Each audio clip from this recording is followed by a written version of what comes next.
Hello, everyone. This is Tom Fox. I'm the Compliance Evangelist, and I'd like to welcome you to episode 18 of Across the Board, a podcast on boards of directors, corporate governance, and management of strategic risk. Today, you're in for a real treat because I visit with Preston Pugh and AIysha Hussain, lawyers at Miller Chevalier in Washington, about a recent article they published entitled "A More Effective Way for Corporate Boards to Respond in a Me Too World." With the burgeoning reputational risk and damage that corporations and corporate boards have seen from the Me Too scandals, boards of directors need to become more involved in this issue. Not only do they explain that, but they also set out a very strong and direct framework that boards of directors can engage in and can use to help them manage this new fundamental brand risk. It's a fascinating exploration of this topic with concrete examples of facts you can use and tactics a board can use to help manage the strategic risk. I'm going to link to the article in the show notes, so that'll be at the end. This is Tom Fox. Across the Board is a part of the Compliance Podcast Network. Hello, everyone. This is Tom Fox, back for another episode. And today you are in for a real treat because I have two lawyers who are not only incredibly knowledgeable on what we are about to talk about, but they have provided some great information for corporate boards, for chief compliance officers, for senior executives, and anyone else who cares about this subject. And right now, everyone cares about this subject. I'm talking about AIysha Hussain and Preston Pugh from the Miller Chevalier law firm, and they wrote an article entitled "A More Effective Way for Corporate Boards to Respond in a Me Too World." I think this is incredibly important exactly for what is set forth in the title. Many boards have struggled with their role in the response to the Me Too world. So with that somewhat long-winded introduction, AIysha and Preston, thanks a lot for taking the time to visit with me today. Tom, thank you. It's a real pleasure. We agree with you that it is important to talk about this subject. Obviously, it is very much a subject that many are talking about. And what we did was kind of combine our perspectives, both in having done fraud and anti-corruption work, with also having done some employment work as well, and having some knowledge of the inner workings of how corporations operate when it comes to issues like this. So that's a really key point that you just raised at the end, Preston, which is the combination or the interplay between employment law and many lawyers obviously specialize in one area, but it gets even worse or more general inside of a corporation. So you may have a chief compliance officer, you may have a general counsel, you may have a head of HR who may have subject matter expertise in those specific areas, but they really don't have subject matter expertise in multiple areas. And this area of Me Too, I think, really brings up a lot of those areas. So that's one of the things I did want to explore with you guys in this podcast. But let me just start off with why did you two write and contribute to this piece? And then why is this so important for boards of directors as opposed to other components of a corporation at this point in time? Okay. Yeah, no, thank you, Tom. I'll start with this, that, we come at this from the perspective of having have in-house experience, having led a number of investigations in-house to kind of cross a number of different paths. Our practice today includes representing boards of directors on a host of compliance issues. And as I said, those often include anti-corruption and fraud, government contracts as well. But we know, having dealt with these issues from a corporate perspective, that from afar, the employment field and employment investigations share many of the traits that we see often in anti-corruption and fraud. Corporate harassment scandals, of course, have dominated the recent news, and the problems are not new, but their effects have taken on, as we say in the article, a new permanency. And helping companies deal with that, helping specifically boards of directors kind of navigate this field was one of the reasons why we wrote this article. We noticed that the discourse on solving the harassment problems that have made the news is focused on treating them as employment issues and not core compliance issues. But one of the things I've heard you say, Tom, in some of your past podcasts, is that at its root, a lot of the harassment scandals are, compliance issues having gone bad. And as my colleague AIysha will explain, we believe that this approach ignores that much of the work that corporate America has done and that boards of directors have done in the fraud and anti-corruption area can be equally applied to harassment cases. Right. And Tom, I think, the reason we sort of wrote this article is because it provides a blueprint for boards to sort of think about this and gives them ideas of what they can do about it. I mean, in the fraud and anti-corruption context, compliance, programs are pretty robust. And this article is making the point that you can apply those same concepts and principles. Previously these issues of sexual harassment and misconduct were really just treated as a litigation risk. And we can see, based on all of the Me Too movement and the scandals, that just doesn't work. And companies need to really elevate the problem. So has the consequences of the problem changed?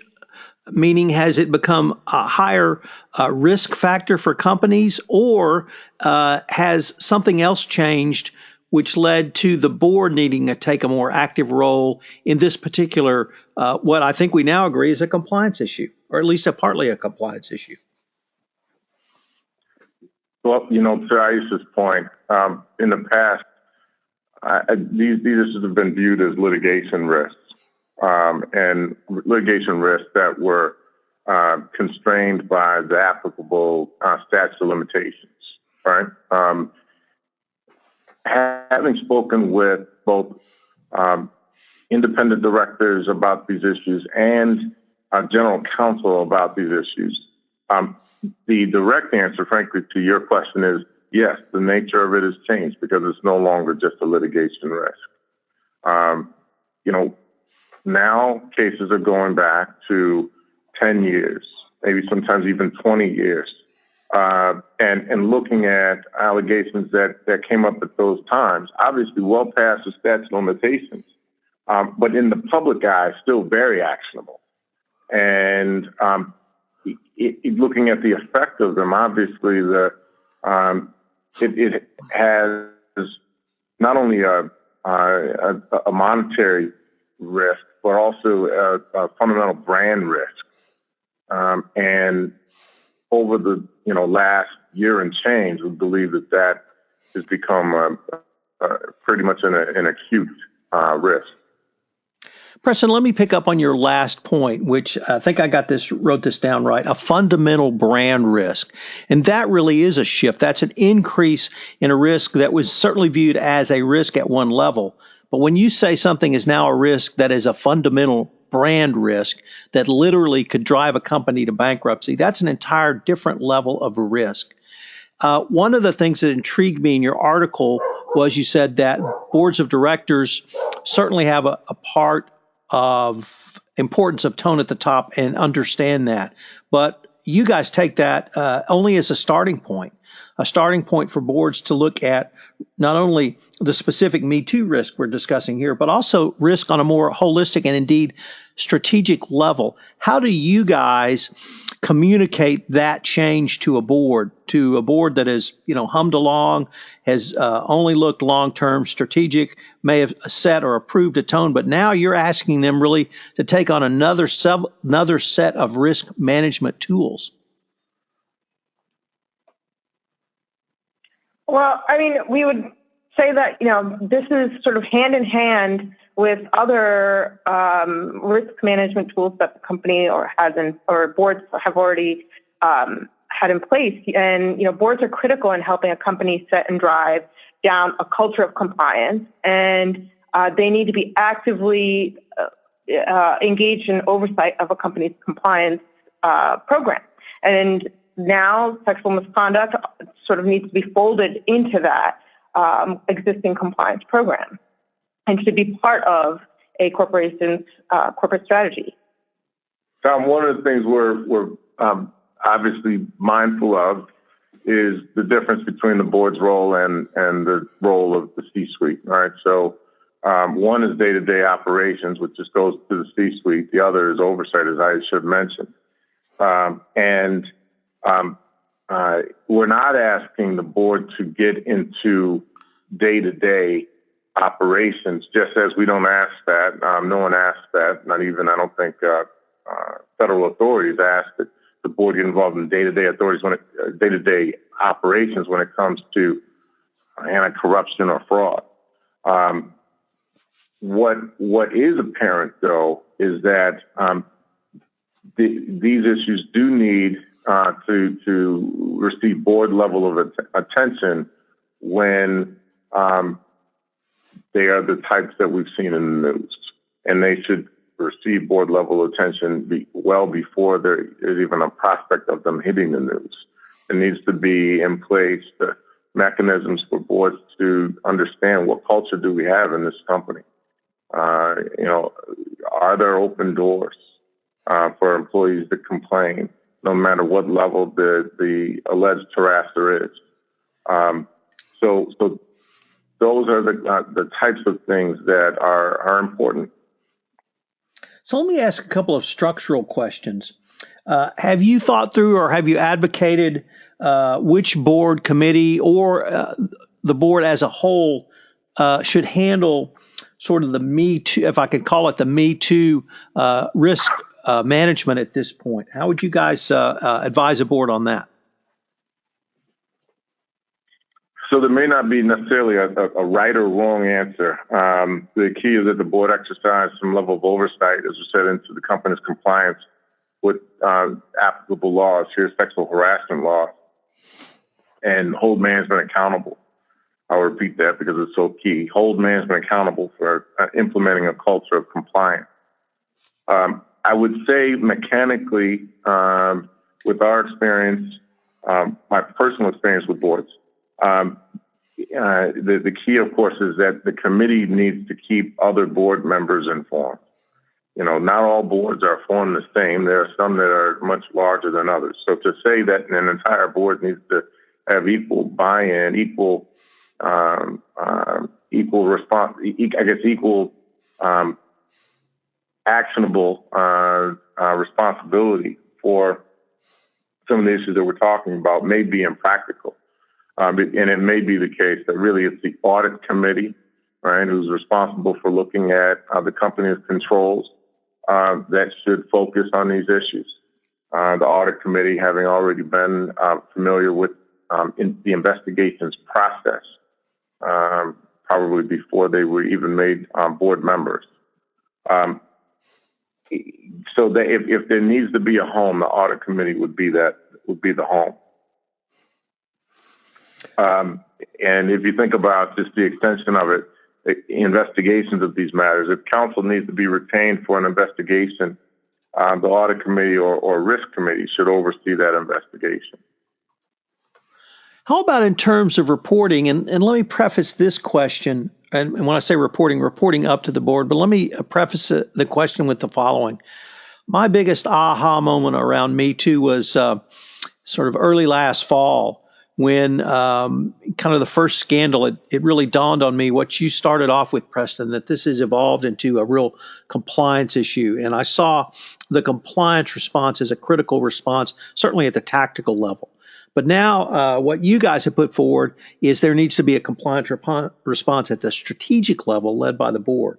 Who should be reporting to the board from y'all's perspective, a good Southern term, on to educate the board and help them plan and strategically manage this risk? Should it be the general counsel? Should it be the head of HR? Should it be the chief compliance officer? Perhaps the head of internal controls? A combination or all? Or what would you guys suggest at this point? I think a powerful tool could be hiring or using an existing chief human rights officer, CHRO, and who's responsible for finding, retaining, and unleashing an organization's talent. And this person can look to making sure that that people who are hired in powerful positions are vetted and are also in line with carrying the company's culture. And this person would also be more responsible for making sure that women are represented at all levels and that there's an eye towards diversity. And having a CHRO report directly to the board sort of signals the importance of this person to the company. I couldn't agree with you more, and I'm going to go so far as to suggest you guys need to write a separate paper on that topic, but I'll go into that part later. That's a great idea and a great point to have that level of visibility, but as you guys suggest, have that level of visibility at the board where everyone can see that and everyone can see the importance the company places not just on diversity, but although that's certainly a part of it, but also fair process, also anti-retaliation. And that's really a great suggestion. I hope we can further that dialogue. I'd like to turn now to what I think is just an incredible resource you guys put into your article. And near and dear to my heart, you looked at the Department of Justice's 2017 Evaluation of Corporate Compliance Programs document the DOJ released, and took that as a starting point to provide additional questions tailored to prevent, detect, and respond to sexual harassment that I think are excellent questions for a board to start with. So I wanted to maybe go through some of these individually, and this may sound more tactical, but I really saw this after I read it a couple of times as a very strategic approach that the board could take. So I was wondering if you guys might be able to start off by explaining the role of the board in risk assessments, but tailored to the Me Too reputational risks. Well, with the risk assessment, compliance officers can use it to create an effective compliance program. I mean, a risk assessment helps a compliance officer understand a company's risk profile and also consider its business model. And in order to sort of tailor a program, you must understand the company. In sort of a lot of these scandals that have come about, I think that sometimes the people at the top didn't really know that the culture that they were dealing with, the company's larger culture, and that was a huge problem. And so this would be something that would be considered in a risk assessment. And one way to approach this is trying to figure out where the risks are in your company. You can conduct management interviews to assess commitment to compliance and what the tone is. You can conduct interviews of HR and employee relations related personnel to understand company policies and procedures. You can conduct employee surveys or small discussion groups, review hotline reports if a hotline is already in place, review investigations that have taken place previously, and paying close attention to the process and the resolution, reviewing disciplinary records, and just really getting an understanding of where existing risks are, where risks may sort of come about in the future, and shaping your compliance program. Tom, one of the things that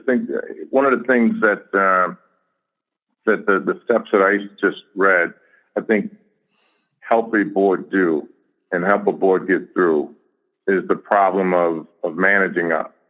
So, for example, if in some of the scandals that we've seen, the CEO or other key employees successfully managed up, and the board never looked down, never looked at, for example, the tone or the hotline reports or investigations that happened in the past, then the board could really feel that everything was fine. And it's a little bit of kind of peeking under the covers, if you will, seeing what's really there, looking under the hood. So, in terms of training and communication, what are some of the questions that you would suggest a board ask? Well, I think the board should really, understand what policies are in place. That's sort of the first step in the process, to make sure that there is a clear policy that sets the tone of the company, and then also making sure that every employees at every level are being trained and understand. And the training shouldn't be sort of a check the box process. It should be interactive and make sure that sort of every employee is reached, and maybe even sort of have a different training for employees in leadership, which focuses on leadership also setting the same expectations and a zero tolerance policy, and also training leadership on how to respond to incidents, on how to make sure that retaliation doesn't take place, on making sure that employees know that if they come forward with complaints, that they will be heard and they will be investigated. Question? Tom, one thing when it comes to training, and I think that the compliance field is definitely embracing this. I've seen it as a compliance monitor over some harassment issues, in this case, race harassment issues. But training has to be relevant to the workplace, has to be relevant to the type of work that is done. Going in and training, truckers, for example, on the proper use of email, right, or vice versa. Employees who work in an office on the proper things to say on the shop floor. Obviously, those don't work. So you have to make sure that the training is dynamic, as AIysha explained, and also that it's relevant. So, unfortunately, we're getting near the end of our time, but you had one phrase in the article that I thought was incredibly important, and I would really like to end with this just to emphasize to me how important I think it is. And it was a phrase that you guys called the echo from the bottom. And you actually didn't contrast it, but you said the echo from the bottom is critically important and must match the tone from the top. I don't think many boards think about the tone from the bottom, what people on the front lines are hearing or thinking or reporting. And how would you guys suggest the board start to inform itself of what the echo from the bottom is? Well, one of the ways is doing actually the assessments that AIysha mentioned. For example, is yours a company that does 360 surveys? Is yours a company that gives employees a voice? If you happen to be organized, what are you hearing from the unions? Understanding, obviously we use the word bottom as not literally, right? But meaning the employees who don't have as much contact with the board. Figuring out some way to listen to them, right? And making sure that the people who manage them truly buy into the tone from the top, and that they don't. The tone is not painted as just some ivory tower notion, but it is instead something that's important to everybody in the organization. So I wanted to ask if, with your permission, of course, I'll link to this article in the show notes, but if any of the listeners wanted more information on this topic, where could they go? Well, thank you, Tom, and we certainly would appreciate any contact that we can, any calls that anyone has or emails. They can reach us at Miller Chevalier at our email address or at our general number, which is 202-626-5787. with the 800. This has been great, guys. I've been visiting with Preston Pugh and AIysha Hussain at Lawyers at Miller Chevalier on a fabulous article they've written entitled "A More Effective Way for Corporate Boards to Respond in a Me Too World." Every board of director needs to read this, and frankly, every senior manager and corporate compliance officer. Hello, everyone. This is Tom Fox again. I'd like to thank you for listening to this episode of Across the Board. Across the Board is a part of the Compliance Podcast Network.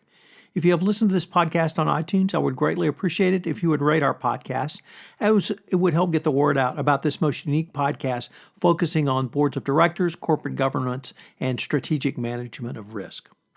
I hope you'll join us again for another episode soon of Across the Board.